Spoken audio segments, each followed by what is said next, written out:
ਬਲਵਿੰਦਰ ਕੌਰ ਵੱਲੋਂ ਪਿਆਰ ਭਰੀ ਸਤਿ ਸ੍ਰੀ ਅਕਾਲ ਸਰੋਤਿਓ। ਪ੍ਰੋਗਰਾਮ ਖਬਰ ਤੇ ਨਜ਼ਰ ਵਿੱਚ ਹੁੰਦੇ ਨੇ ਸਾਡੇ ਨਾਲ ਬਲਤੇਜ ਪੰਨੂ ਜੀ ਦੱਸਦੇ ਨੇ ਭਾਰਤ ਵਿੱਚ ਪੰਜਾਬ ਦੇ ਵਿੱਚ ਕੀ ਕੁਛ ਉਥਲ ਪੁਥਲ ਹੋ ਰਹੀ ਹੈ। ਖਬਰਾਂ ਤੇ ਨਜ਼ਰ ਮਾਰਾਂਗੇ। ਖਬਰਾਂ ਤੋਂ ਪਹਿਲਾਂ ਧੰਨਵਾਦ ਸਾਡੇ ਸਪਾਂਸਰ ਦਾ ਜਿਨ੍ਹਾਂ ਨੇ ਇਸ ਪ੍ਰੋਗਰਾਮ ਨੂੰ ਸਪਾਂਸਰ ਕੀਤਾ। ਸਭ ਤੱਕ ਪਹੁੰਚਾਇਆ Gurdeep Singh Birdi Kaloba, Satnam Singh Shergill Salma, Manjit Singh Deewana, Boota Singh Ranipur Fresno, Charanjit Singh Badwal, Piara Singh Rahul, Gurpal Singh Gill Sacramento, Mandeep Singh Kalon Modesto, Ravinder Singh, Pritam Singh Gill, Gurmeet Singh, Surinder Kaur Thind, Raminder Singh Pasra, Garmel Liddar ਤੇ ਜਸਵੰਤ ਸਿੰਘ ਬੇਕਰਸਫੀਲਡ।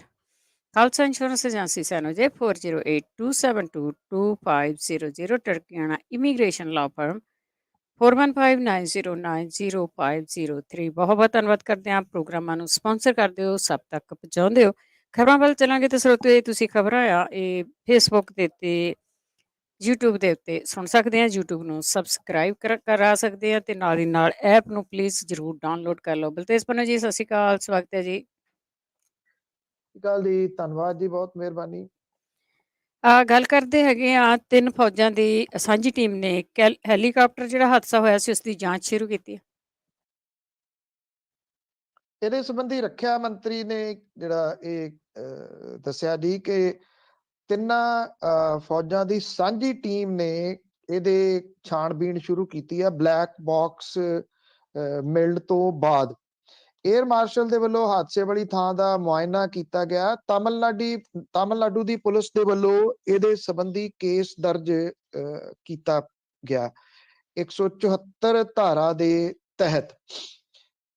ਜਿਹੜੀ ਇਹ ਜਾਂਚ ਹੈ ਇਹਦੇ ਵਾਸਤੇ ਸਮਾਂ ਸੀਮਾ ਨਹੀਂ ਬੰਨੀ ਗਈ ਕਿ ਕਿੰਨੇ ਸਮੇਂ ਦੇ ਵਿੱਚ ਇਹ ਜਾਂਚ ਕੀਤੀ ਜਾਊਗੀ। ਉਧਰ ਪ੍ਰਧਾਨ ਮੰਤਰੀ ਹੋਰਾਂ ਨੇ ਤੇ ਸਿਖਰਲੇ ਫੌਜੀ ਅਧਿਕਾਰੀਆਂ ਨੇ ਜਿਹੜਾ ਦਿੱਲੀ ਦੇ ਵਿੱਚ ਪਾਲਮ ਹਵਾਈ ਬੇਸ ਹੈ ਇਹਦੇ ਉੱਤੇ ਭਾਰਤ ਦੇ ਪਹਿਲੇ chief of defence staff Bipin Rawat, ਉਹਨਾਂ ਦੀ ਪਤਨੀ ਮਧੁਲਿਕਾ, ਬ੍ਰਿਗੇਡੀਅਰ ਲਖਵਿੰਦਰ ਸਿੰਘ ਲਿੱਦੜ ਤੇ ਰੱਖਿਆ ਅਮਲੇ ਦੇ ਨਾਲ ਜੁੜੇ 10 ਹੋਰਾਂ ਨੂੰ ਸ਼ਰਧਾਂਜਲੀਆਂ ਦਿੱਤੀਆਂ। ਨਵਾਂ ਸ਼ਹਿਰ ਡਿਸਟ੍ਰਿਕਟ ਦੇ ਪਿੰਡ ਲਿੱਦੜ ਕਲਾਂ ਦੇ ਸੰਜੀ ਲਖਵਿੰਦਰ ਸਿੰਘ ਲਿੱਦੜ ਬ੍ਰਿਗੇਡੀਅਰ ਸਨ। ਉਹਨਾਂ ਦਾ ਪਰਿਵਾਰਕ ਪਿਛੋਕੜ ਫੌਜ ਦਾ ਹੈ। ਲਖਵਿੰਦਰ ਸਿੰਘ ਲਿੱਦੜ ਹੋਰਾਂ ਦੇ ਭਰਾ ਕੈਨੇਡਾ ਦੇ ਵਿੱਚ ਰਹਿੰਦੇ ਆ। ਉਹਨਾਂ ਦੇ ਪਿਤਾ ਵੀ ਬ੍ਰਿਗੇਡੀਅਰ ਦੇ ਅਹੁਦੇ ਤੋਂ ਰਿਟਾਇਰ ਹੋਏ ਸੀਗੇ।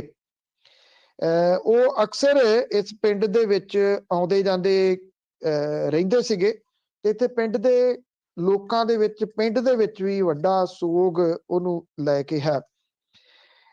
ਇੱਥੇ ਖਾਲੜਾ ਦੇ ਨਜ਼ਦੀਕ ਪਿੰਡ ਪੈਂਦਾ ਛੋਟਾ ਜਿਹਾ, ਜਿੱਥੋਂ ਦਾ ਗੁਰਸੇਵਕ ਸਿੰਘ ਸੀਗਾ।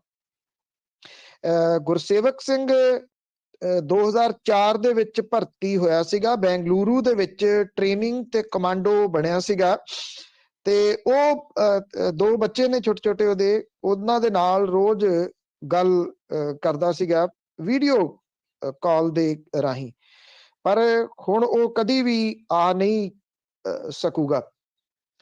ਇਹ ਜਿਹੜਾ ਗੁਰਸੇਵਕ ਸਿੰਘ ਹੋ ਗਿਆ, ਲਖਵਿੰਦਰ ਸਿੰਘ ਲਿੱਦੜ ਹੋ ਗਿਆ, ਇਹ ਉਹ ਜਾਂਬਾਜ਼ ਨੇ ਜੀ, ਕਿਉਂਕਿ ਜਦੋਂ ਇਹਨਾਂ ਦਿਨਾਂ ਦੇ ਵਿੱਚ ਕਿਸਾਨ ਦੀ ਗੱਲ ਚੱਲ ਰਹੀ ਹੈ ਤੇ ਜਵਾਨ ਦੀ ਗੱਲ ਨਾਲ ਹੋ ਰਹੀ ਹੈ ਕਿ ਇਹ ਜਵਾਨ ਕਿੰਨਾ ਅਹੁਦਿਆਂ ਤੱਕ ਕਿਵੇਂ ਪਹੁੰਚੇ ਨੇ। ਉਧਰ ਜਿਹੜਾ ਨਵਾਂ ਚੀਫ ਡਿਫੈਂਸ ਜਿਹੜਾ ਉਹ ਕੌਣ ਹੋਊਗਾ, ਇਹਦੇ ਵਾਸਤੇ ਵੀ ਜੋੜ ਤੋੜ ਚੱਲ ਰਹੇ ਨੇ। ਇਸ ਸਿਖਰਲੇ ਅਹੁਦੇ ਦੀ ਦੌੜ ਦੇ ਵਿੱਚ ਥਲ ਸੈਨਾ ਦੇ ਮੁਖੀ MM ਨਰਵਾਣੇ ਸਭ ਤੋਂ ਮੂਹਰੇ ਦੱਸੇ ਜਾਂਦੇ ਆ।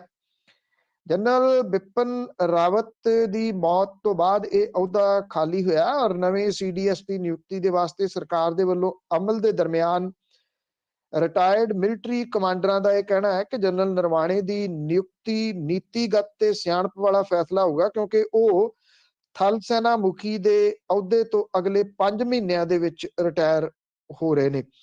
ਇਸ ਨਿਯੁਕਤੀ ਨੂੰ ਲੈ ਕੇ ਚੱਲ ਰਹੇ ਅਮਲ ਤੋਂ ਜਾਣੂ ਕੁਝ ਲੋਕਾਂ ਨੇ ਇਹ ਵੀ ਕਿਹਾ ਕਿ ਸਰਕਾਰ ਇੱਕ ਛੋਟੀ ਕਮੇਟੀ ਜਾਂ ਪੈਨਲ ਗਠਿਤ ਕਰ ਸਕਦੀ ਹੈ ਜਿਹਦੇ ਵਿੱਚ 3 ਸੈਨਾਵਾਂ ਦੇ ਸੀਨੀਅਰ ਕਮਾਂਡਰਾਂ ਨੂੰ ਸ਼ਾਮਲ ਕੀਤਾ ਜਾਊਗਾ। ਜਨਰਲ ਬਿਪਿਨ ਰਾਵਤ ਤੇ CDS ਦੇ ਅਹੁਦੇ ਦੇ ਉੱਤੇ ਲੱਗਣ ਵਾਲੇ ਪਹਿਲੇ ਫੌਜ ਦੇ ਆਗੂ ਸਨ ਔਰ ਤਿੰਨੇ ਫੌਜਾਂ ਜਿਹੜੀਆਂ CDS ਦੇ ਅੰਡਰ ਕੀਤੀਆਂ ਗਈਆਂ ਸੀ ਭਾਰਤੀ ਜਨਤਾ ਪਾਰਟੀ ਦੀ ਸਰਕਾਰ ਦੇ ਵੱਲੋਂ। ਜੀ, ਅਗਲੀ ਗੱਲ ਕਿਸਾਨਾਂ ਦੀ ਕਰਦੇ ਹਾਂ। ਹੁਣ ਜਿੱਤ ਹੋ ਗਈ ਆ ਤੇ ਕਿਸਾਨਾਂ ਨੇ ਆਪਣਾ ਸਮਾਨ ਸਮੇਟਣਾ ਸ਼ੁਰੂ ਕਰ ਦਿੱਤਾ ਤੇ ਕੱਲ ਹੋਵੇਗੀ ਵਾਪਸੀ। ਦੇਖੋ, ਇਹਦੇ ਵਿੱਚ ਵੀ ਸਿਆਣਪ ਭਰਿਆ ਫੈਸਲਾ ਸੰਯੁਕਤ ਕਿਸਾਨ ਮੋਰਚੇ ਦੇ ਆਗੂਆਂ ਨੇ ਲਿਆ। ਉਹਨਾਂ ਨੇ ਇਹ ਐਲਾਨ ਤਾਂ ਕਰ ਦਿੱਤਾ ਕਿ ਜਿੱਤ ਹੋ ਗਈ।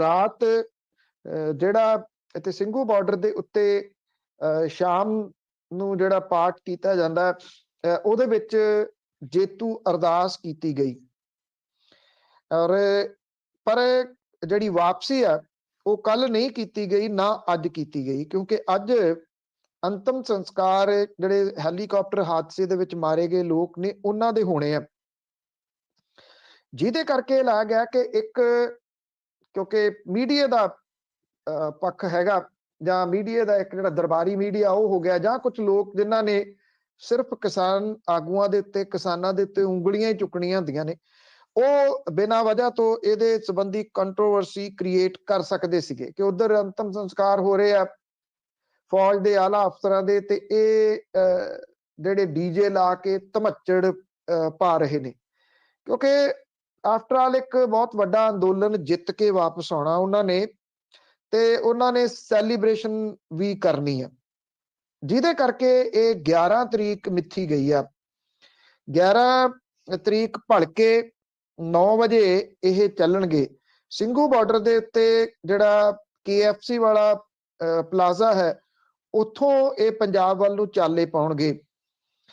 ਜਿਹੜੀ ਅਪੀਲ ਹੈ ਉਹ ਕੀਤੀ ਗਈ ਹੈ ਬਲਬੀਰ ਸਿੰਘ ਰਾਜੇਵਾਲ ਹੋਰਾਂ ਦੇ ਵੱਲੋਂ ਕਿ ਸਿੰਘੂ ਬਾਰਡਰ ਵਾਲੇ ਸ਼ੰਭੂ ਬਾਰਡਰ ਨੂੰ ਸਿੱਧਾ ਜਾਣਗੇ ਤੇ ਉੱਥੋਂ ਆਪੋ ਆਪਣੇ ਜ਼ਿਲ੍ਹਿਆਂ ਨੂੰ ਜਾਣਗੇ। ਉਹਨਾਂ ਇਹ ਵੀ ਕਿਹਾ ਕਿ ਜਿਹੜੇ ਟਿੱਕਰੀ ਬਾਰਡਰ ਤੇ ਬੈਠੇ ਨੇ ਉਹ ਪਾਤੜਾ ਸਮਾਣਾ ਵਾਲੇ ਹਾਈਵੇ ਦੇ ਉੱਤੋਂ ਦੀ ਵਾਪਸ ਆਉਣਗੇ। ਉਹਨਾਂ ਨੇ ਇਹ ਕਿਹਾ ਕਿ ਜਿਹੜੀਆਂ ਟਰਾਲੀਆਂ ਨੇ ਤਾਂ ਭਜਾਇਆ ਨਾ ਜਾਵੇ, ਇਹਨਾਂ ਨੂੰ ਇੱਕ ਦੂਜੇ ਤੋਂ ਅੱਗੇ ਲੰਘਣ ਦੀ ਕੋਸ਼ਿਸ਼ ਨਾ ਕੀਤੀ ਜਾਵੇ, ਸੰਜਮ ਦੇ ਵਿੱਚ ਰਹਿ ਕੇ ਵਾਪਸੀ ਕੀਤੀ ਜਾਵੇ। 13 ਤਰੀਕ ਨੂੰ ਅੰਮ੍ਰਿਤਸਰ ਜਾਣਗੇ ਜਿਹੜੇ ਕਿਸਾਨ ਆਗੂ ਨੇ ਪੰਜਾਬ ਦੀਆਂ 32 ਕਿਸਾਨ ਜਥੇਬੰਦੀਆਂ ਦੇ ਆਗੂ। 13 ਤਰੀਕ ਨੂੰ ਇਹ ਦਰਬਾਰ ਸਾਹਿਬ ਦੇ ਵਿੱਚ ਮੱਥਾ ਟੇਕਣਗੇ। 15 ਦਸੰਬਰ ਨੂੰ ਪੰਜਾਬ ਦੇ ਵਿੱਚ 113 ਜਗ੍ਹਾ ਦੇ ਉੱਤੇ ਚੱਲ ਰਹੇ ਧਰਨੇ ਉਹਨਾਂ ਨੂੰ ਸਮਾਪਤ ਕੀਤਾ ਜਾਊਗਾ ਔਰ ਇਹ ਧਰਨਿਆਂ ਦੇ ਵਿੱਚ ਟੋਲ ਪਲਾਜ਼ੇ ਸ਼ਾਮਲ ਨੇ, ਇਹਨਾਂ ਦੇ ਵਿੱਚ ਮਾਲ ਸ਼ਾਮਲ ਨੇ, ਇਹਨਾਂ ਦੇ ਵਿੱਚ ਪੈਟਰੋਲ ਪੰਪ ਕੁਝ ਸ਼ਾਮਲ ਨੇ ਜਿਨ੍ਹਾਂ ਦੇ ਬਾਹਰ ਇਹ ਧਰਨੇ ਲੱਗੇ ਹੋਏ ਨੇ। ਹੁਣ ਇਹ 15 ਤਰੀਕ ਤੋਂ ਚੁੱਕ ਲਏ ਜਾਣਗੇ ਤੇ 15 ਤਰੀਕ ਤੋਂ ਦੁਬਾਰਾ ਫਿਰ ਟੋਲ ਲੋਕਾਂ ਦੇ ਉੱਤੇ ਲੱਗਣੇ ਸ਼ੁਰੂ ਹੋ ਜਾਣਗੇ। ਜਿਹੜੀ ਚਿੱਠੀ ਆ ਜਿੰਨੀ ਦੇਰ ਤੱਕ ਨਹੀਂ ਆ ਗਈ ਸਰਕਾਰ ਦੇ ਵੱਲੋਂ ਲੈਟਰ ਹੈਡ ਦੇ ਉੱਤੇ ਲਿਖੀ ਹੋਈ, ਉਦੋਂ ਤੱਕ ਕਿਸਾਨਾਂ ਨੇ ਇਸ ਮੋਰਚੇ ਦੇ ਜਿੱਤ ਦਾ ਐਲਾਨ ਨਹੀਂ ਕੀਤਾ। 378 ਦਿਨ ਇਹ ਅੰਦੋਲਨ ਚੱਲਿਆ। ਅੱਜ ਦਾ ਦਿਨ ਵੀ ਵੈਸੇ ਵਿੱਚ ਪੈ ਜਾਣਾ ਕਿਉਂਕਿ ਭਲਕੇ ਵਾਪਸੀ ਹੋਣੀ 379 ਦਿਨ ਲਾ ਲਓ, ਪਰ ਜਿਹੜੀ ਸਖਤ ਠੰਡ ਹੈ ਉਹ ਪੈਣ ਤੋਂ ਪਹਿਲਾਂ ਇਹਨਾਂ ਕਿਸਾਨਾਂ ਦੀ ਆਪਣੇ ਘਰਾਂ ਦੇ ਵਿੱਚ ਵਾਪਸੀ ਹੋ ਜੂਗੀ। 1 ਸਾਲ ਦੇ ਦੌਰਾਨ ਇਸ ਅੰਦੋਲਨ ਨੇ ਬਹੁਤ ਕੁਝ ਸਿਖਾਇਆ ਮੁਲਕ ਨੂੰ, ਉਹਨਾਂ ਲੋਕਾਂ ਨੂੰ ਸਿਖਾਇਆ ਜਿਹੜੇ ਲਗਭਗ ਹਾਰ ਹੰਭ ਕੇ ਬਹਿ ਗਏ ਸੀ ਕਿ ਇੱਥੇ ਕੁਝ ਬਦਲ ਨਹੀਂ ਸਕਦਾ, ਇੱਥੇ ਅੰਦੋਲਨ ਨਹੀਂ ਹੋ ਸਕਦਾ। ਉਹਨੇ ਸਿਖਾਇਆ। ਪੰਜਾਬੀ ਕਿਸਾਨਾਂ ਦੇ ਖਾਸ ਤੌਰ ਦੇ ਉੱਤੇ ਸਿੱਖ ਭਾਈਚਾਰੇ ਦਾ ਬਹੁਤ ਮਾਣ ਵਿਸ਼ਵ ਪੱਧਰ ਦੇ ਉੱਤੇ ਵਧਿਆ। ਸਿੱਖ ਭਾਈਚਾਰੇ ਦੇ ਵਿੱਚ ਵੰਡ ਛਕਣ ਵਾਲੀ ਤੇ ਸੰਜਮ ਵਾਲੀ ਪ੍ਰਵਿਰਤੀ ਪੂਰੇ ਵਿਸ਼ਵ ਦੇ ਵਿੱਚ ਗਈ। ਲੰਗਰ ਦੀ ਪ੍ਰਥਾ ਨੂੰ ਬਹੁਤ ਰਿਸਪੈਕਟ ਦੇ ਨਾਲ ਵੇਖਿਆ ਗਿਆ। ਇਹ ਚੀਜ਼ਾਂ ਉਹ ਸਨ ਜਿਨੇ ਇੱਥੇ ਅੰਦੋਲਨਕਾਰੀਆਂ ਨੂੰ ਵੀ ਸਿਖਾ ਦਿੱਤਾ ਕਿ ਜੇ ਰੋਟੀ ਲੈ ਕੇ ਤੁਰੋਗੇ ਤੇ ਤੁਸੀਂ ਲੰਬਾ ਅੰਦੋਲਨ ਕਰ ਸਕਦੇ ਹੋ। ਅੱਜ ਹੋ ਸਕਦਾ ਕਿ ਲੋਕਾਂ ਨੂੰ ਇਹ ਗੱਲ ਸਮਝ ਆਈ ਹੋਵੇ ਜਾਂ ਅਜੇ ਵੀ ਨਾ ਸਮਝ ਆਈ ਹੋਵੇ ਕਿ ਜਦੋਂ ਇਹ ਤੁਰੇ ਸਨ ਤੇ ਉਦੋਂ ਇਹ ਗੱਲ ਕਿਸਾਨ ਆਗੂਆਂ ਨੇ ਸਾਰੇ ਕਿਸਾਨਾਂ ਦੇ ਮਨਾਂ ਦੇ ਵਿੱਚ ਕਿਵੇਂ ਫਿੱਟ ਕਰ ਦਿੱਤੀ ਸੀ ਕਿ ਅਸੀਂ 6 ਮਹੀਨੇ ਦਾ ਰਾਸ਼ਨ ਲੈ ਕੇ ਚੱਲੇ ਆ। ਉਦੋਂ ਗੱਲ ਸਮਝ ਨਹੀਂ ਸੀ ਆਉਂਦੀ, ਸ਼ਾਇਦ ਹੁਣ ਲੋਕਾਂ ਨੂੰ ਸਮਝ ਆ ਰਹੀ ਹੋਵੇ ਕਿ ਉਹਦੇ ਪਿੱਛੇ ਕਿੱਡੀ ਵੱਡੀ ਇੱਕ ਮਾਨਸਿਕਤਾ ਤੇ ਲੰਬਾ ਅੰਦੋਲਨ ਕਰਨ ਦੀ ਰਣਨੀਤੀ ਲੁਕੀ ਹੋਈ ਸੀ। ਜੀ। ਤੇ ਅੱਗੇ ਜਾਮੀਆ ਹਿੰਸਾ ਦੀ ਜੇ ਗੱਲ ਕਰੀਏ, ਉਸ ਮਾਮਲੇ ਦੇ ਵਿੱਚ ਸ਼ਰਜੀਲ ਨੂੰ ਉਸ ਦੀ ਜਿਹੜੀ ਜ਼ਮਾਨਤ ਆ ਉਹ ਮਨਜ਼ੂਰ ਹੋ ਗਈ ਆ। ਸ਼ਰਜੀਲ ਇਮਾਮ ਨੂੰ ਗ੍ਰਿਫਤਾਰ ਕੀਤਾ ਗਿਆ ਸੀਗਾ ਜੀ। ਇਹ JNU ਦਾ ਵਿਦਿਆਰਥੀ ਹੈ ਸ਼ਰਜੀਲ ਇਮਾਮ। ਉਹਦੀ ਹੁਣ ਜਾ ਕੇ 3 ਸਾਲਾਂ ਤੋਂ ਬਾਅਦ ਜ਼ਮਾਨਤ ਹੋਈ ਹੈ। ਚੀਫ ਮੈਟਰੋਪੋਲੀਟਨ ਮੈਜਿਸਟ੍ਰੇਟ ਨੇ ਦਿਨੇਸ਼ ਕੁਮਾਰ ਨੇ ਇਹ ਜ਼ਮਾਨਤ ਮਨਜ਼ੂਰ ਕਰਦਿਆਂ ਹੋਇਆ ਇਮਾਮ ਨੂੰ 25,000 ਰੁਪਏ ਦੇ ਬੌਂਡ ਤੇ ਇੰਨੀ ਰਾਸ਼ੀ ਦੀ ਜ਼ਾਮਨੀ ਭਰਨ ਦੇ ਵਾਸਤੇ ਕਿਹਾ। ਜੱਜ ਨੇ ਆਪਣੇ ਹੁਕਮਾਂ ਦੇ ਵਿੱਚ ਕਿਹਾ ਕਿ ਅਪਰਾਧ ਦੀ ਖਸਲਤ ਤੇ ਇਸ ਤੱਥ ਕਿ ਮੁਲਜ਼ਮ ਨੂੰ ਜਿਹੜਾ ਜਾਂਚ ਦੇ ਦੌਰਾਨ ਗ੍ਰਿਫਤਾਰ ਨਹੀਂ ਕੀਤਾ ਗਿਆ ਤੇ ਗੌਰ ਕਰਦਿਆਂ ਜ਼ਮਾਨਤ ਮਨਜ਼ੂਰ ਕੀਤੀ ਜਾਂਦੀ ਹੈ। ਜ਼ਮਾਨਤ ਮਿਲਣ ਦੇ ਬਾਵਜੂਦ ਜਿਹੜਾ ਇਮਾਮ ਹੈ ਜੇਲ੍ਹ ਦੇ ਵਿੱਚ ਰਹੂਗਾ, ਕਿਉਂਕਿ ਦਿੱਲੀ ਹਿੰਸਾ ਦੇ ਨਾਲ ਜੁੜੇ 3 ਹੋਰਨਾਂ ਕੇਸਾਂ ਦੇ ਵਿੱਚ ਉਹ ਮੁਲਜ਼ਮ ਦੇ ਵਜੋਂ ਨਾਮਜ਼ਦ ਹੈ। ਇਸ ਤੋਂ ਪਹਿਲਾਂ ਕੋਰਟ ਨੇ ਅਕਤੂਬਰ ਦੇ ਵਿੱਚ ਇਹ ਕਹਿੰਦਿਆਂ ਇਮਾਮ ਨੂੰ ਜ਼ਮਾਨਤ ਦੇਣ ਤੋਂ ਨਾ ਕਰਤੀ ਸੀ ਕਿ ਫਿਰਕੂ ਅਮਨ ਤੇ ਸਦਭਾਵਨਾ ਦੀ ਕੀਮਤ ਤੇ ਬੋਲਣ ਦੀ ਆਜ਼ਾਦੀ ਦੇ ਹੱਕ ਨੂੰ ਨਹੀਂ ਵਰਤਿਆ ਜਾ ਸਕਦਾ। ਇਹ ਜਦੋਂ ਹਿੰਸਾ ਹੋਈ ਹੈ ਤੇ ਜਿਹੜੇ ਨੇਤਾਵਾਂ ਨੇ ਉਦੋਂ ਦੇਸ਼ ਕੇ ਗਦਾरों को ਗੋਲੀ ਮਾਰੋ ਸਾਲੋਂ ਕੋ ਵਰਗੇ ਨਾਰੇ ਲਾਏ ਸੀਗੇ, ਉਹਨਾਂ ਨੂੰ ਤਰੱਕੀਆਂ ਦੇ ਕੇ ਉੱਚ ਅਹੁਦਿਆਂ ਦੇ ਉੱਤੇ ਬਿਠਾ ਦਿੱਤਾ ਗਿਆ। ਕੋਈ ਮਾਮਲੇ ਉਹਨਾਂ ਦੇ ਉੱਤੇ ਦਰਜ ਨਹੀਂ ਹੋਏ, ਇਹ ਲੋਕ ਫਿੱਟ ਕਰ ਦਿੱਤੇ ਗਏ। ਉਧਰ ਐਲਗਾਰ ਪ੍ਰੀਸ਼ਦ ਕੇਸ ਦੇ ਵਿੱਚ ਮੁਲਜ਼ਮ ਬਣਾਈ ਗਈ ਸੁਧਾ ਭਾਰਦਵਾਜ ਜਿਹੜੀ 60 ਵਰਿਆਂ ਦੀ ਆ, ਉਹ 3 ਸਾਲਾਂ ਤੋਂ ਬਾਅਦ ਜ਼ਮਾਨਤ ਦੇ ਉੱਤੇ ਰਿਹਾ ਹੋਈ। ਭਾਰਦਵਾਜ ਨੂੰ ਅਗਸਤ 2018 ਦੇ ਵਿੱਚ UAPA ਦੇ ਤਹਿਤ ਗ੍ਰਿਫਤਾਰ ਕੀਤਾ ਗਿਆ ਸੀ। ਬੰਬੇ ਹਾਈ ਕੋਰਟ ਨੇ ਉਹਨੂੰ 1 ਦਸੰਬਰ ਨੂੰ ਜ਼ਮਾਨਤ ਦਿੱਤੀ ਸੀ। ਹਾਈ ਕੋਰਟ ਨੇ NIA ਦੀ ਵਿਸ਼ੇਸ਼ ਅਦਾਲਤ ਨੂੰ ਨਿਰਦੇਸ਼ ਦਿੱਤੇ ਸੀਗੇ ਕਿ ਉਹ ਜ਼ਮਾਨਤ ਦੀਆਂ ਸ਼ਰਤਾਂ ਦੇ ਬਾਰੇ ਫੈਸਲਾ ਲਵੇ। NIA ਦੀ ਵਿਸ਼ੇਸ਼ ਅਦਾਲਤ ਨੇ ਸੁਧਾ ਭਾਰਦਵਾਜ ਨੂੰ 50,000 ਰੁਪਏ ਦੇ ਬੌਂਡ ਦੇ ਉੱਤੇ ਜ਼ਮਾਨਤ ਤੇ ਰਿਹਾ ਕਰਨ ਦੇ ਹੁਕਮ ਦਿੱਤੇ ਸੀਗੇ। ਕਾਗਜ਼ੀ ਕਾਰਵਾਈ ਮੁਕੰਮਲ ਹੋਣ ਤੋਂ ਬਾਅਦ ਸੁਧਾ ਭਾਰਦਵਾਜ ਬਾਈਕੁਲਾ ਮਹਿਲਾ ਜੇਲ੍ਹ ਦੇ ਵਿੱਚੋਂ ਬਾਹਰ ਆਈ। ਉਹਨੇ ਜੇਲ੍ਹ ਚੋਂ ਬਾਹਰ ਆਉਂਦਿਆਂ ਸਾਰ ਉੱਥੇ ਖੜੀ ਜਿਹੜੀ ਕਾਰ ਸੀ ਉਹਦੇ ਵਿੱਚ ਬੈਠ ਕੇ ਤੇ ਮੀਡੀਆ ਕਰਮੀਆਂ ਦੇ ਵੱਲ ਹੱਥ ਹਿਲਾ ਕੇ ਚਲੇ ਗਈ। ਅਦਾਲਤ ਨੇ ਉਹਨੂੰ ਇਹਨਾਂ ਮਾਮਲਿਆਂ ਦੇ ਉੱਤੇ ਕਿਸੇ ਕਿਸਮ ਦਾ ਬਿਆਨ ਦੇਣ ਦੀ ਕੰਡੀਸ਼ਨ ਲਾਈ ਹੈ, ਜਿਹਦੇ ਕਰਕੇ ਉਹਨੇ ਮੀਡੀਆ ਦੇ ਨਾਲ ਕੋਈ ਗੱਲਬਾਤ ਨਹੀਂ ਕੀਤੀ, ਨਾ ਉਹਨੇ ਕਿਸੇ ਸਵਾਲ ਦਾ ਜਵਾਬ ਦਿੱਤਾ। ਤੋ ਇਹ ਹੌਲੀ ਹੌਲੀ ਜ਼ਮਾਨਤਾਂ ਹੁਣ ਹੋ ਰਹੀਆਂ ਨੇ, ਪਰ 3-3 ਸਾਲ ਦਾ ਸਮਾਂ ਇਹਨਾਂ ਨੂੰ ਜੇਲ੍ਹਾਂ ਦੇ ਵਿੱਚ ਲਾਉਣਾ ਪਿਆ। ਜੇ ਮੈਂ ਤੁਹਾਨੂੰ ਦੱਸਿਆ ਕਿ ਸ਼ਰਜੀਲ ਇਮਾਮ ਤਾਂ ਅਜੇ ਵੀ ਜੇਲ੍ਹ ਦੇ ਵਿੱਚ ਰਹੂਗਾ, ਕਿਉਂਕਿ ਬਾਕੀ ਕੇਸਾਂ ਦੇ ਵਿੱਚ ਉਹਨੂੰ ਅਜੇ ਜ਼ਮਾਨਤ ਨਹੀਂ ਮਿਲੀ। ਜੀ। ਤੇ ਅੱਗੇ ਡਰੱਗ ਤੇ ਬੇਅਦਬੀ ਮਾਮਲਿਆਂ ਦੀ ਜੇ ਗੱਲ ਕਰੀਏ ਕਿ ਅਦਾਲਤਾਂ ਦੇ ਚੱਕਰਾਂ ਦੇ ਵਿੱਚ ਫਸੇ ਹੋਏ ਆ, ਤਾਂ ਉਧਰ ਜਿਹੜੀ ਪੰਜਾਬ ਦੀ ਸਰਕਾਰ ਆ ਉਹ ਵੀ ਹੁਣ ਫਸ ਗਈ ਆ। ਲੋਕ ਪੁੱਛਦੇ ਆ। ਦੇਖੋ, ਜਿਹੜਾ ਬੇਅਦਬੀ ਵਾਲਾ ਮਾਮਲਾ ਹੈ, ਇਸ ਮਾਮਲੇ ਤੇ ਇੱਕ ਤਾਂ ਹਾਈ ਕੋਰਟ ਨੇ ਇਹ ਕਹਿਤਾ ਕਿ ਜਿਹੜਾ ਡਾਕਟਰ ਨੈਣ ਹੈ ਉਹਨੂੰ ਤੁਸੀਂ ਸੱਦਣਾ ਨੀਗਾ, ਉਹਦੀ ਜਾ ਕੇ ਡੇਰੇ ਦੇ ਅੰਦਰ ਪੁੱਛਗਿੱਛ ਕਰ ਸਕਦੇ SIT, ਕਿਉਂਕਿ ਡਾਕਟਰ ਨੈਣ ਦੇ ਵਕੀਲਾਂ ਨੇ ਇਹ ਪਲੀ ਲਈ ਸੀਗੀ ਕਿ ਉਹ 71 ਸਾਲ ਦਾ ਤੇ ਸੁਪਰੀਮ ਕੋਰਟ ਦੇ ਹੁਕਮਾਂ ਦੇ ਮੁਤਾਬਕ ਜੇ ਕੋਈ 65 ਸਾਲ ਤੋਂ ਉੱਪਰ ਹੈ, ਸੀਨੀਅਰ ਸਿਟੀਜ਼ਨ ਹੈ, ਤੇ ਉਹਨੂੰ ਕਿਸੇ ਜਗ੍ਹਾ ਦੇ ਉੱਤੇ ਨਹੀਂ ਸੱਦਿਆ ਜਾ ਸਕਦਾ। ਪੁਲਿਸ ਉਹਦੇ ਕੋਲੇ ਜਾ ਸਕਦੀ ਆ ਪੁੱਛਗਿੱਛ ਕਰਨ ਦੇ ਵਾਸਤੇ। ਇਸ ਮਾਮਲੇ ਦੇ ਵਿੱਚ ਵਿਪਾਸਨਾ ਇੰਸਾ ਕਿੱਥੇ ਆ, ਉਹ ਅਜੇ ਤੱਕ ਸਿੱਟ ਨੂੰ ਨਹੀਂ ਪਤਾ ਲੱਗਿਆ। ਇਹ ਕਿਹਾ ਜਾ ਰਿਹਾ ਕਿ ਲੰਬੇ ਸਮੇਂ ਤੋਂ ਵਿਪਾਸਨਾ ਇੰਸਾ ਗਾਇਬ ਆ। ਉਹ ਮੁਲਕ ਦੇ ਵਿੱਚ ਹੈ ਜਾਂ ਮੁਲਕ ਛੱਡ ਗਈ ਆ, ਇਹ ਵੀ ਨਹੀਂ ਪਤਾ। ਉਹ ਡੇਰੇ ਦੇ ਵਿੱਚ ਨਹੀਂ ਆ। ਮੈਂ ਪਹਿਲਾਂ ਵੀ ਗੱਲ ਕਹੀ ਸੀਗੀ, ਜਿਉਂ ਪੰਚਕੂਲਾ ਦੇ ਵਿੱਚ ਉਹਦੀ ਇੱਕ ਵਾਰੀ ਸਿੱਟ ਦੇ ਸਾਹਮਣੇ ਪੇਸ਼ੀ ਹੋਈ ਸੀ, ਜਦੋਂ ਡੇਰਾ ਸਿਰਸਾ ਮੁਖੀ ਨੂੰ ਗ੍ਰਿਫਤਾਰ ਕੀਤਾ ਗਿਆ ਸੀ, ਉਸ ਤੋਂ ਬਾਅਦ ਵਾਪਰੀ ਹਿੰਸਾ ਦੇ ਸਬੰਧ ਦੇ ਵਿੱਚ ਉਦੋਂ ਬਾਅਦ ਵਿਪਾਸਨਾ ਇੰਸਾ ਕਿਤੇ ਨਜ਼ਰ ਨਹੀਂ ਆਈ। ਨਾ ਉਹ ਜੇਲ੍ਹ ਦੇ ਵਿੱਚ ਕਦੇ ਡੇਰੇ ਵਾਲੇ ਨੂੰ ਮਿਲ ਗਈ ਆ, ਨਾ ਉਹਦਾ ਕੋਈ ਚਰਚਾ ਕਿਸੇ ਜਗ੍ਹਾ ਤੇ ਸੁਣਿਆ। ਮਤਲਬ ਕਿ ਇਹ ਸੁਣਵਾਈ ਉੱਥੇ ਦੀ ਉੱਥੇ ਰਹਿ ਗਈ, ਗੇੜੇ ਗੂੜੇ ਜੇ ਦੇ ਕੇ SIT ਦੀ ਜਾਂਚ ਉੱਥੇ ਆ ਕੇ ਘੁੰਮ ਫਿਰ ਕੇ ਫੇਰ ਖੜੀ ਹੋ ਗਈ।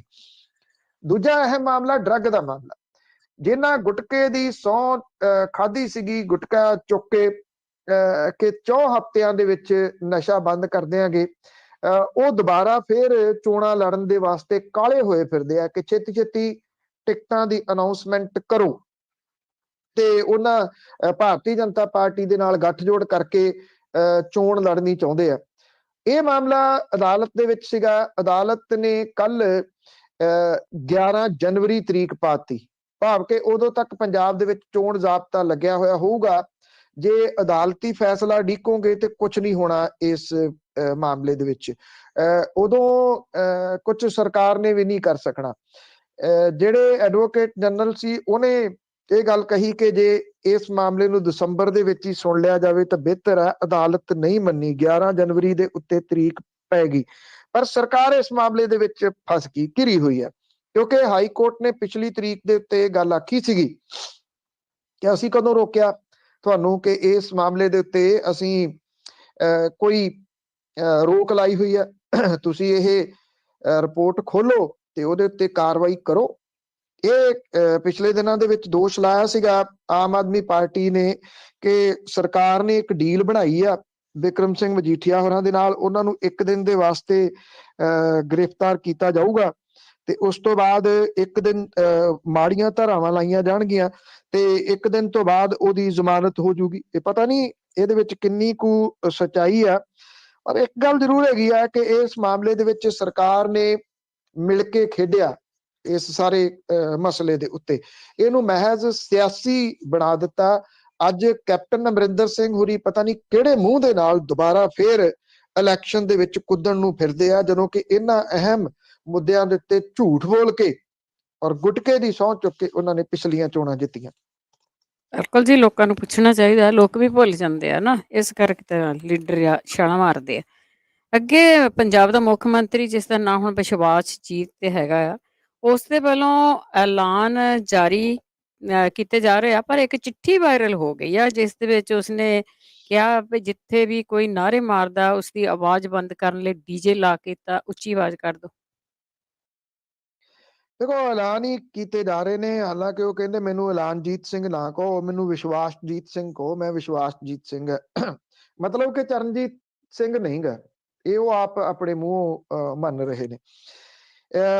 ਇਹ ਕਹਿਤਾ ਹੁਣ ਉਹਨਾਂ ਨੇ ਇੱਕ ਤਾਂ ਜਿਹੜੇ ਕੈਬਨਿਟ ਨੇ ਫੈਸਲੇ ਲਏ, ਮਿਊਨਿਸਪਲ ਕਮੇਟੀਆਂ ਦੇ ਕੱਚੇ ਮੁਲਾਜ਼ਮਾਂ ਦੀਆਂ ਸੇਵਾਵਾਂ ਪੱਕੀਆਂ ਕੀਤੀਆਂ ਜਾਣਗੀਆਂ, ਵਿਭਾਗਾਂ ਨਿਗਮਾਂ ਤੇ ਬੋਰਡਾਂ ਦੇ ਵਿੱਚ ਭਰਤੀ ਲਈ ਪੰਜਾਬੀ ਜ਼ਰੂਰੀ ਕੀਤੀ ਜਾਊਗੀ, ਭੱਠਿਆਂ ਲਈ ਮਿੱਟੀ ਪੁੱਟਣ, ਗੁਲਾਬੀ ਸੁੰਡੀ ਤੋਂ ਪ੍ਰਭਾਵਿਤ ਕਿਸਾਨਾਂ ਨੂੰ ਮੁਆਵਜ਼ਾ ਵਧਾਉਣ ਲਈ ਜਲ ਸਪਲਾਈ ਦੇ ਬਿੱਲਾਂ ਦੀ ਮੁਆਫੀ ਸਣੇ ਅਹਿਮ ਫੈਸਲੇ ਲਏ ਆ। ਇਹ ਮੰਤਰੀ ਮੰਡਲ ਨੇ ਫੈਸਲੇ ਲਏ ਆ ਜੀ, ਇੰਪਲੀਮੈਂਟ ਨਹੀਂ ਹੋਣੇ, ਕਿਉਂਕਿ ਜਿਹੜਾ ਇੱਕ ਬਹੁਤ ਵੱਡਾ ਭੁਲੇਖਾ ਪਾਇਆ ਜਾ ਰਿਹਾ ਨਾ ਇਸ ਸਭ ਕਾਸੇ ਦੇ ਵਿੱਚ, ਉਸ ਭੁਲੇਖੇ ਨੂੰ ਸਮਝਣ ਦੀ ਲੋੜ ਹੈ। ਇਹ ਐਲਾਨ ਨੇ ਸਾਰੇ ਦੇ ਸਾਰੇ ਜਿਹੜੇ ਕੀਤੇ ਜਾ ਰਹੇ ਆ। 18 ਜੂਨ 21 ਤੋਂ ਪਹਿਲਾਂ ਦੇ ਠੇਕਾ ਆਧਾਰ ਦੇ ਉੱਤੇ ਕੰਮ ਕਰਦੇ ਸਫਾਈ ਸੇਵਕਾਂ ਤੇ ਸੀਵਰਮੈਨਾਂ ਦੀਆਂ ਸੇਵਾਵਾਂ ਨੂੰ ਰੈਗੂਲਰ ਕਰਨ ਨੂੰ ਪ੍ਰਵਾਨਗੀ ਦਿੱਤੀ ਗਈ ਹੈ। ਕਿਹਾ ਗਿਆ ਕਿ 4587 ਕਰਮਚਾਰੀਆਂ ਨੂੰ ਇਹਦਾ ਫਾਇਦਾ ਹੋਊਗਾ। ਮੁੱਖ ਮੰਤਰੀ ਚਰਨਜੀਤ ਸਿੰਘ ਚੰਨੀ ਹੋਰਾਂ ਨੇ ਰੇਤੇ ਦੀ ਗੈਰ ਕਾਨੂੰਨੀ ਮਾਈਨਿੰਗ ਨੂੰ ਨੱਥ ਪਾਉਣ ਲਈ ਤੇ ਇਹਦੀ ਕੀਮਤ 5.5 ਰੁਪਏ ਫੁੱਟ ਯਕੀਨੀ ਬਣਾਉਣ ਲਈ ਡਿਪਟੀ ਕਮਿਸ਼ਨਰਾਂ ਦੇ ਨਾਲ ਮੀਟਿੰਗ ਕੀਤੀ। ਇਹ ਕਿਹਾ ਕਿ ਨਿਯਮਾਂ ਦੀ ਉਲੰਘਣਾ ਨਾ ਕੀਤੀ ਜਾਵੇ। ਇਹ ਵੀ ਕਿਹਾ ਕਿ ਜੇ ਕਿਸੇ ਜਗ੍ਹਾ ਨਿਯਮਾਂ ਦੀ ਉਲੰਘਣਾ ਹੁੰਦੀ ਆ ਤੇ ਵੀਡੀਓ ਦੇ ਰੂਪ ਦੇ ਵਿੱਚ ਇਹਦੇ ਸਬੂਤ ਦਿੱਤੇ ਜਾਣ ਤਾਂ 25,000 ਰੁਪਏ ਦਾ ਇਨਾਮ ਦਿੱਤਾ ਜਾਊਗਾ। ਮੁੱਖ ਮੰਤਰੀ ਹੋਰਾਂ ਨੇ ਕਿਹਾ ਕਿ ਹਰੇਕ ਮਾਈਨਿੰਗ ਸਾਈਟ ਤੋਂ ਆਖਰੀ ਮੰਜ਼ਿਲ ਤੱਕ ਦੀ ਦੂਰੀ ਦੀਆਂ ਦਰਾਂ ਸੰਬੰਧਿਤ ਡਿਪਟੀ ਕਮਿਸ਼ਨਰ ਦੇ ਵੱਲੋਂ ਤੈਅ ਕੀਤੀਆਂ ਜਾਣਗੀਆਂ। ਇੱਕ ਵਾਰੀ ਤੁਹਾਨੂੰ ਯਾਦ ਹੋਣਾ ਕਿ ਪ੍ਰਕਾਸ਼ ਸਿੰਘ ਬਾਦਲ ਹੋਰਾਂ ਨੇ ਇਹ ਐਲਾਨ ਕੀਤਾ ਸੀਗਾ ਕਿ ਜਿਹੜਾ ਕੋਈ ਭ੍ਰਿਸ਼ਟ ਅਫਸਰ ਨੂੰ ਫੜਾਊਗਾ ਉਹਨੂੰ ਅਵਾਰਡ ਦਿੱਤਾ ਜਾਊਗਾ ਮਹਾਰਾਜਾ ਰਣਜੀਤ ਸਿੰਘ ਦੇ ਨਾਮ ਤੇ ਕੈਸ਼ ਪੈਸੇ ਦਾ ਜਿਹੜਾ ਉਹ ਇਨਾਮ ਦਿੱਤਾ ਜਾਊਗਾ। ਇਹ ਜਦੋਂ ਉਹਨਾਂ ਦੀ ਸਰਕਾਰ 97 ਤੋਂ ਲੈ ਕੇ ਤੇ 2002 ਤੱਕ ਆਈ ਸੀ ਉਹਦੇ ਵਿੱਚ ਕੀਤਾ ਗਿਆ ਸੀ। ਔਰ ਹੈਰਾਨਗੀ ਦੀ ਗੱਲ ਇਹ ਆ ਕਿ ਉਸ ਪੂਰੇ 5 ਸਾਲ ਦੇ ਦੌਰਾਨ ਇੱਕ ਵੀ ਭ੍ਰਿਸ਼ਟ ਅਫਸਰ ਕਿਸੇ ਨੇ ਫੜਾਇਆ ਨਹੀਂ ਸੀ, ਕਿਉਂਕਿ ਸ਼ਾਇਦ ਭ੍ਰਿਸ਼ਟਾਚਾਰ ਹੈ ਹੀ ਨਹੀਂ। ਉਂਝ ਵੈਸੇ ਅੱਜ ਜਿਹੜੀਆਂ ਇੱਥੋਂ ਦੀਆਂ ਅਖਬਾਰਾਂ ਨੇ ਉਹਦੇ ਵਿੱਚ ਫੁੱਲ ਪੇਜ ਦਾ ਇਸ਼ਤਿਹਾਰ ਲੱਗਿਆ ਹੋਇਆ ਭ੍ਰਿਸ਼ਟਾਚਾਰ ਮੁਕਤ ਪੰਜਾਬ, ਕਿਉਂਕਿ ਉਹਨਾਂ ਨੇ ਐਲਾਨ ਕਰਤਾ ਕੱਲ ਵੀ ਜਿਹੜਾ ਫੜਾਊਗਾ ਰੇਤਾ ਦਾ ਉਹਨੂੰ ਫਿਰ ਇਹ ਇਨਾਮ 25,000 ਰੁਪਇਆ ਦਿੱਤਾ ਜਾਊਗਾ। ਹੁਣ ਇਹ ਕਹਿ ਦਿੱਤਾ ਜਾਊਗਾ, ਦੇਖੋ ਜੀ ਕੋਈ ਸ਼ਿਕਾਇਤ ਹੀ ਨਹੀਂ ਆਈ, ਕਿਉਂਕਿ ਸ਼ਿਕਾਇਤ ਤਾਂ ਆਊਗੀ ਜੇ ਕੋਈ ਸ਼ਿਕਾਇਤ ਕਰਨ ਦਾ ਕੋਈ ਜਰੀਆ ਹੋਊਗਾ ਕਿ ਇਹ ਸ਼ਿਕਾਇਤ ਕਰਨੀ ਕਿੱਥੇ ਆ। ਇਹ ਹੋਣੀ ਤਾਂ ਹੈ ਨੀ ਗੀ। ਉਧਰ ਇਸ ਚਿੱਠੀ ਨੇ ਚੰਗੀ ਕਿਰਕਰੀ ਕੀਤੀ ਆ ਵਿਸ਼ਵਾਸਜੀਤ ਸਿੰਘ ਹੋਰਾਂ ਦੀ। ਇਹ ਕਿਰਕਰੀ ਇਸ ਕਰਕੇ ਆ ਕਿ ਇਹ ਚਿੱਠੀ ਜਿਹੜੀ ਉਹ ਇਹ ਕਹਿੰਦੀ ਆ ਕਿ ਜਿੱਥੇ ਮੁੱਖ ਮੰਤਰੀ ਦਾ ਸਮਾਗਮ ਹੈ, ਜੇ ਉੱਥੇ ਕੋਈ ਨਾਅਰੇਬਾਜ਼ੀ ਹੁੰਦੀ ਆ, ਜਿਹੜੇ ਨਾਅਰੇ ਲਾਉਂਦੇ ਨੇ ਆਪਣੀਆਂ ਮੰਗਾਂ ਦੇ ਕਰਕੇ, ਉਹਨਾਂ ਨੂੰ ਇਹ ਕਿਹਾ ਗਿਆ ਕਿ ਉੱਥੇ ਡੀਜੇ ਦਾ ਪ੍ਰਬੰਧ ਕੀਤਾ ਜਾਵੇ। ਇਹ ਚਿੱਠੀ ਜਿਹੜੀ ਹੈ inspector general police special protection unit ਦੇ ਵੱਲੋਂ ਲਿਖੀ ਗਈ ਆ ਸਮੂਹ ਡਿਪਟੀ ਕਮਿਸ਼ਨਰ ਪੰਜਾਬ, ਸਮੂਹ ਕਮਿਸ਼ਨਰ ਪੁਲਿਸ ਪੰਜਾਬ, ਸਮੂਹ ਐਸਐਸਪੀ ਪੰਜਾਬ। ਚਿੱਠੀ ਜਿਹੜੀ ਆ 9/12/2021 ਦੇ ਦਿਨ ਲਿਖੀ ਗਈ ਆ। ਕੱਲ ਇਹ ਜਾਰੀ ਹੋਈ ਆ। ਬਕਾਇਦਾ ਚਿੱਠੀ ਦਾ ਨੰਬਰ ਲੱਗਿਆ ਹੋਇਆ।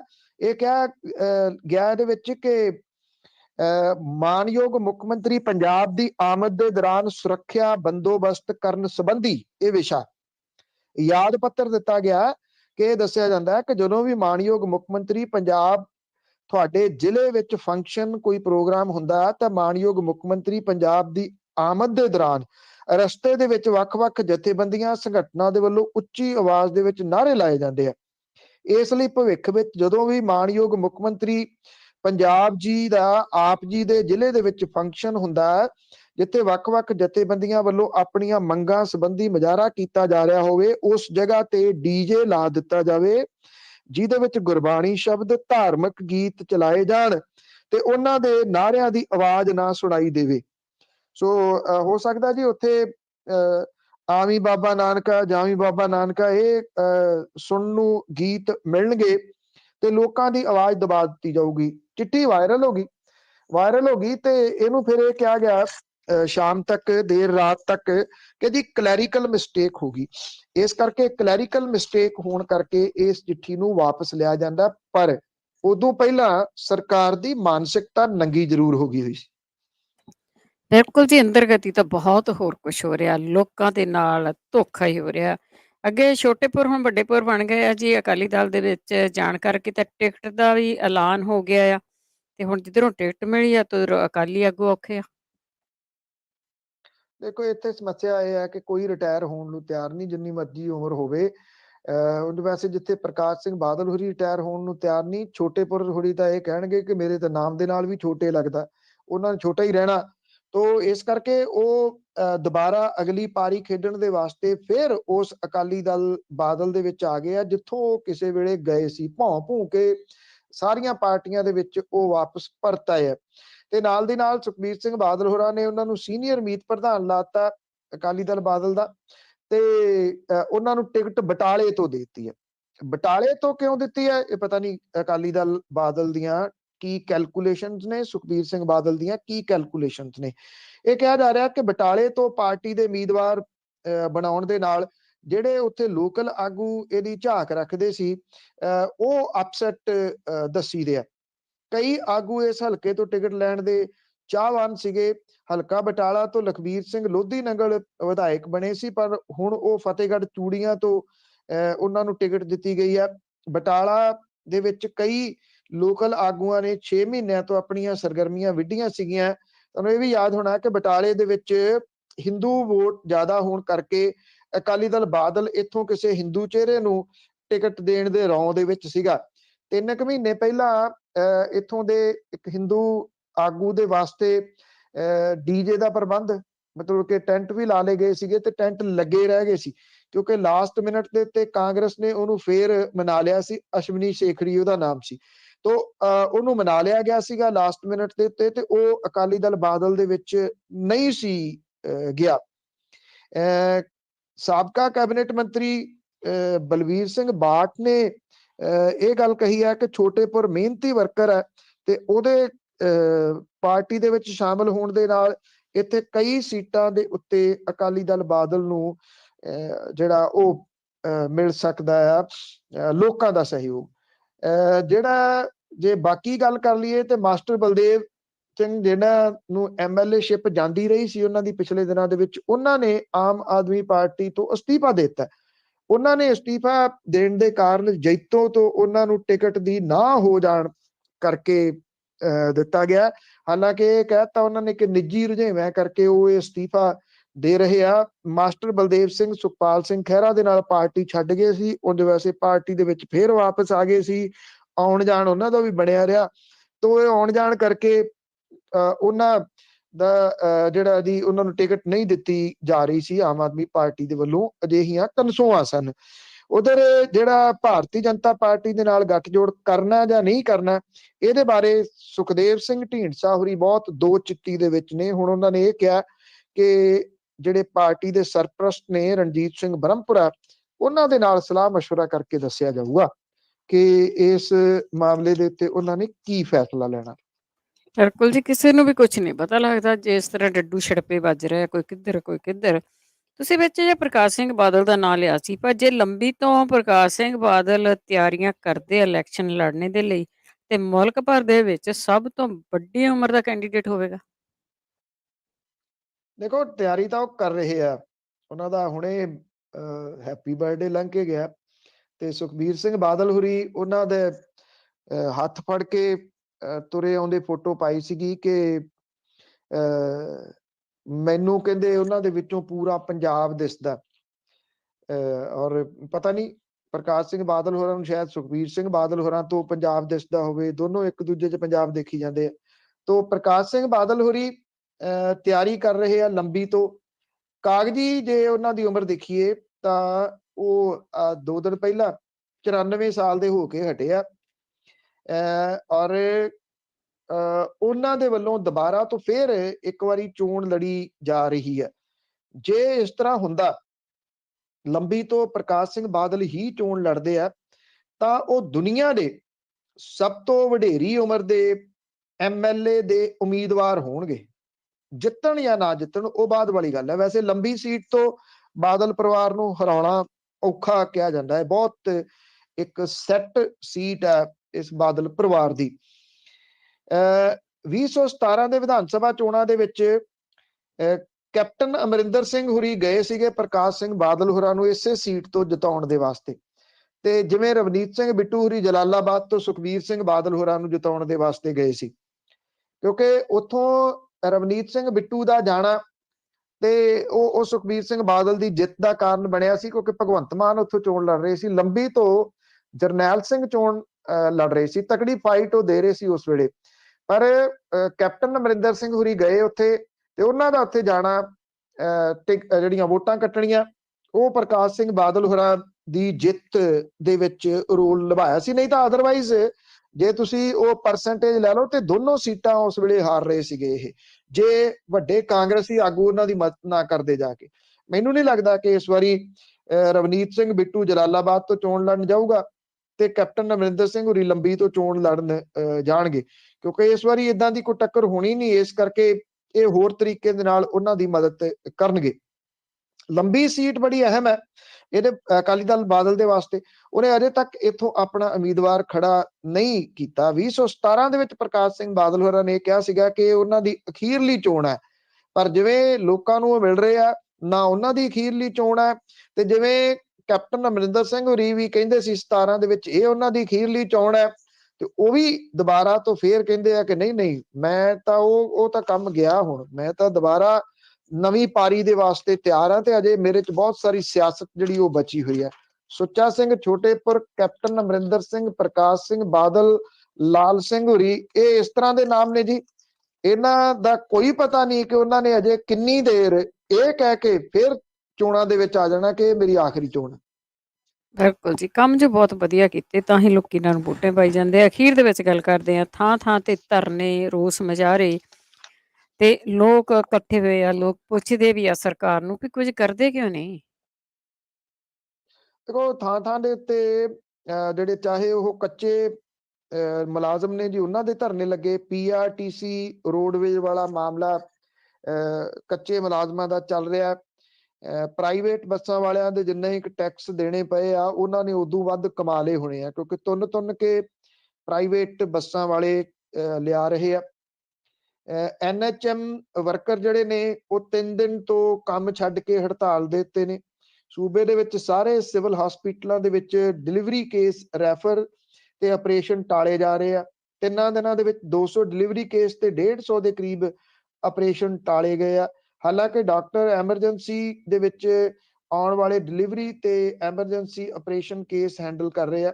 ਸੂਬੇ ਦੇ ਵਿੱਚ ਰੋਜ਼ ਹਜ਼ਾਰਾਂ ਜਿਹੜੇ ਹੜਤਾਲ ਦੇ ਚੱਲਦੇ ਆ, ਹਜ਼ਾਰਾਂ ਲੋਕਾਂ ਨੂੰ, ਮਰੀਜ਼ਾਂ ਨੂੰ ਵਾਪਸ ਪਰਤਣਾ ਪੈ ਰਿਹਾ। ਪ੍ਰਾਈਵੇਟ ਹਸਪੀਟਲਾਂ ਵਾਲੇ ਦੋਨੀ ਹੱਥੀਂ ਪੈਸੇ ਇਕੱਠੇ ਕਰ ਰਹੇ ਆ। ਸਰਕਾਰ ਇਹਨਾਂ NHM ਵਾਲਿਆਂ ਦੇ ਨਾਲ ਕੋਈ ਗੱਲਬਾਤ ਨਹੀਂ ਕਰ ਰਹੀ।